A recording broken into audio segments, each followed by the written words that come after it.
In today's video, I'm going to teach you how to customize Shopify. We'll walk through the essentials so you can make your store look polished, on brand, and easy to navigate, all using the built-in tools. First, head to your Shopify admin in your web browser. This is the dashboard where you manage products, orders, and of course your store's design. Make sure you're in the correct store if you manage more than one.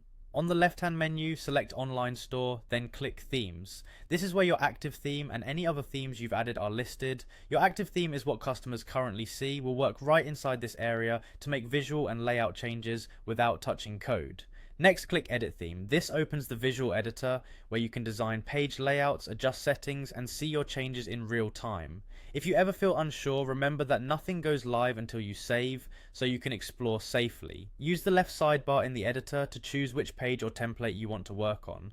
You'll see options like home page, product pages, collection pages, and more. Each page is made up of sections which you can add, remove, or reorder. Click a section to open its settings on the right and use the controls to change text, images, spacing, and layout. This is where your brand personality comes through. Focus on your homepage first, update banners and featured collections, and make sure your headline clearly explains what you offer.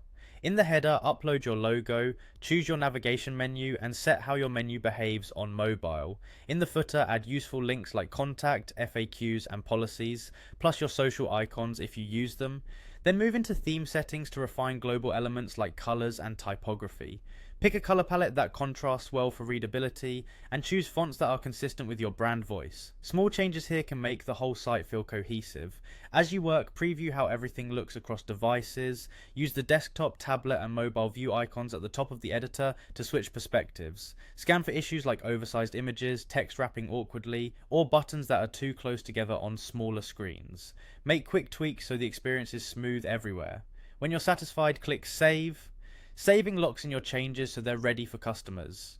It's a good habit to save frequently as you go to avoid losing progress. That's it. By navigating to your Shopify admin, opening themes, editing your theme, using the sidebar to target sections and pages, refining your headers, footers, and colors, previewing across devices, and saving, you'll have a store that looks professional and performs well.